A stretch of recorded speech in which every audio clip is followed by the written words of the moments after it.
Hey there, it's Elena Bear, and in honor of NaNoWriMo, I would like to share some of my writing tips with you guys.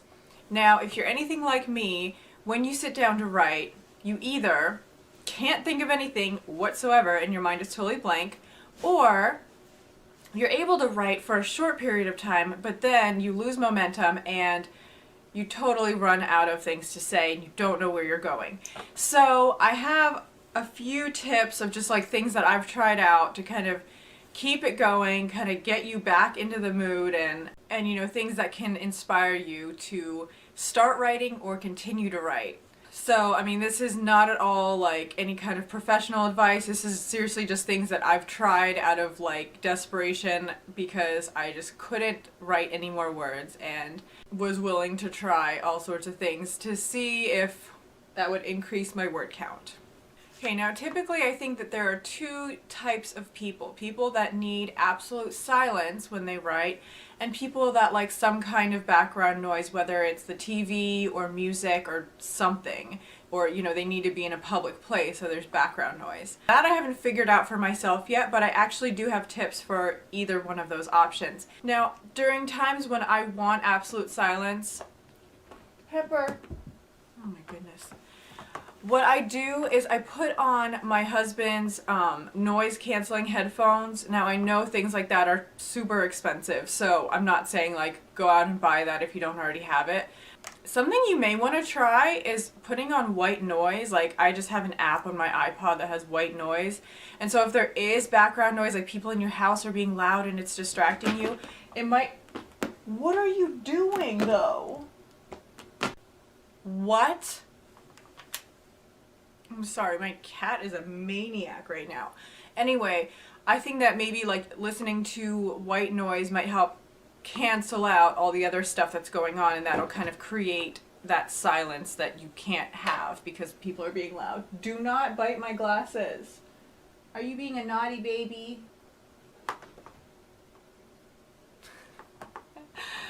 On the other hand, if you are someone that does need... Don't. Somebody's trying to knock over my lighting. So if you need to listen to music and you need that background noise and stuff, well also the noise canceling headphones would help with that too, because you could just put music on, you know, and then be just totally in the zone. The other thing is I feel like when I am listening to music while I write, I prefer instrumental music.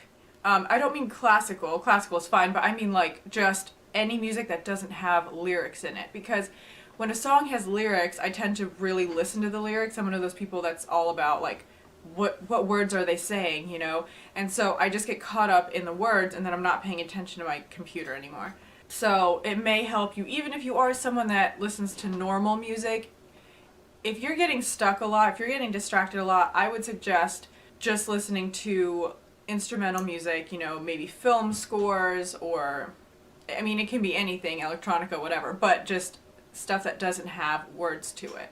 Or music in another language that you don't understand, so then you're not like listening to the words.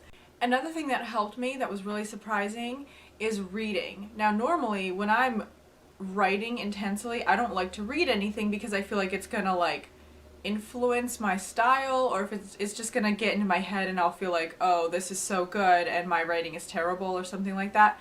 But if you read just like a few pages or just like seriously a few sentences of something here and there, I feel like somehow that really triggers a lot of inspiration. And if you do have the issue like me where I tend to compare my work to others and I'm like, wow, my work is awful and this book or whatever I'm reading is so good, like I could never be this good, what you can do is like read fan fiction online or something that's like amateur work kind of thing, because that may not have that effect on you where you're like, oh, this is so much better. Another thing that I think helps me is not updating my word count often on the NaNoWriMo website. Now, often is subjective, you know. I used to, like last year, I updated it like every 10 words or something. It was excessive, and so I would get discouraged. It's like, oh, I thought I wrote more than that, you know. It's like every few minutes I would update the word count and then be like, oh, I didn't write that much. So if you wait, like only update the word count on the website every couple hours or like if you're only writing for an hour, just wait till the end of the hour and then update it so that you don't get discouraged by how few words you're writing. The other thing that's crucial is if you are using Microsoft Word, which I know a lot of you are not, you're using Scrivener or something, which I'm going to get at some point, but I'm currently using Microsoft Word, and what's been really helpful for me is turning off the spell check, like the squiggly lines when you misspell something or when something is grammatically incorrect. Turn that off, because I didn't think it really bothered me to see the squiggly lines, but I realized I was going back and fixing stuff without even thinking about it. So if you get rid of that, and let me see how you do that. Okay, so in Microsoft Word, go to Review, and then click on Spelling and Grammar. And then once you're in that, hit Options, and there's all these little like check boxes. At the bottom, say hide spelling errors in this document only and hide grammar errors in this document only. You want to check those two boxes, put check marks in them, and then hit OK, and that'll get rid of all your squiggly lines that bother you and make you want to edit. And then another thing that I've done a couple times, I saw on a YouTube video, and I cannot remember the name of the girl that posted it. I just found her the other day, so I don't remember her YouTube name anymore, but she suggested writing in the dark, which I thought would make me sleepy, but it actually worked really well, because I tend to look around the room and I'm like, oh, I need to move that pen, and I need to throw away that candy wrapper. And so if you turn all the lights off, all you can look at is your computer screen. It's really nice, and it helps, you know, get rid of all those little distractions. Another thing that I really love is using Pinterest to find pictures of models or actors, whatever, that look like my characters. Because, I mean, I can picture them in my head, but it's so nice to be able to just look at a picture of your character. It just inspires me so much. What is going on with you? Did you do some cocaine? Did you? So Pinterest, so exciting. I love it. I mean, seriously, even if you're a guy, I think you need to just make a Pinterest account just so that you can get like character inspiration. It's everything. I think it will really help you. I promise. As I said before, in my opinion, it's really, really helpful to have detailed character descriptions. So what I did, let me open this document so I can tell you specifically. I have a 15-page document that is just character descriptions. So to you that might be a little excessive. I know, 15 pages, single-spaced.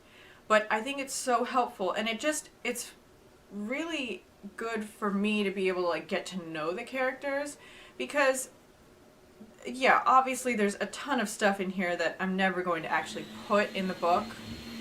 This information may not come up in the story, but because I know this information, I can predict how they're going to act in other situations. Okay, so that is all I have for you today. I'm sure, you know, as this month continues, I'm going to come up with even more tips and advice and things that can improve the writing experience. But for now, that is all I can think of. So I will put a link in the description below of my NaNoWriMo profile page so you can add me as a writing buddy, and my Twitter so you can follow me and talk to me about things, writing or otherwise, and my Facebook account. And I also have Instagram. I have all of the things. So you can follow me on there, and I wish you guys good luck with all your writing endeavors, and I will see you guys in my next video. Bye. Whoa. Baby. You're interrupting. What was I talking about? So, anyway.